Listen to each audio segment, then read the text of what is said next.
అటు టీటీడీ ఈవోగా ఉత్తరాది వారిని నియమించడం దురదృష్టకరమన్నారు స్వామి స్వరూపానంద సరస్వతి. ప్రభుత్వ అనాలోచిత నిర్ణయాలకు ఇది పరాకాష్ఠని విమర్శించారు. ఈవో నియామకంపై కోర్టుకు వెళతామని స్పష్టం చేశారు స్వామి స్వరూపానంద సరస్వతి. మాజీ ఈవో సాంబశివరావు నిజాయితీ గలవారని, అద్భుతంగా పనిచేశారని కితాబునిచ్చారు స్వామి.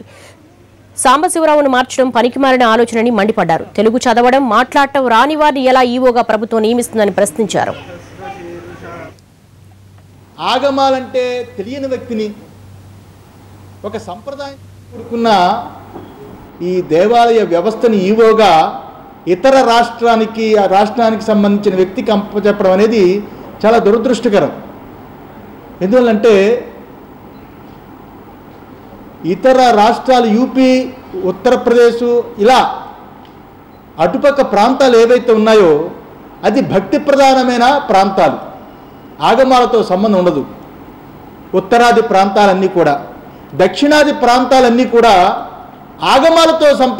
ఆగమాలతో కూడుకున్నది, ఒక ఆచార విచార సంప్రదాయాలతో కూడుకున్నది, అర్చక పాచక పరిచారక అత్యున్నతమైన విధానాలతో కూడుకున్నది, 21 కులాల వృత్తులతో కూడుకున్నది.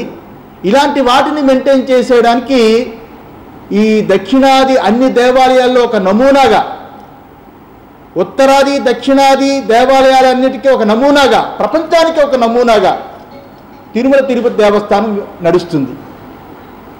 ఏదైనా విషయాన్ని చర్చించాలి అంటే ఆయన చర్చించడానికి కానీ చూడడానికి కానీ తెలుగు రాదు.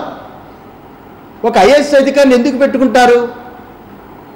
అతను సొంత నిర్ణయం తీసుకుంటాడు, స్వచ్ఛందంగా వ్యవస్థను కాపాడుతాడని.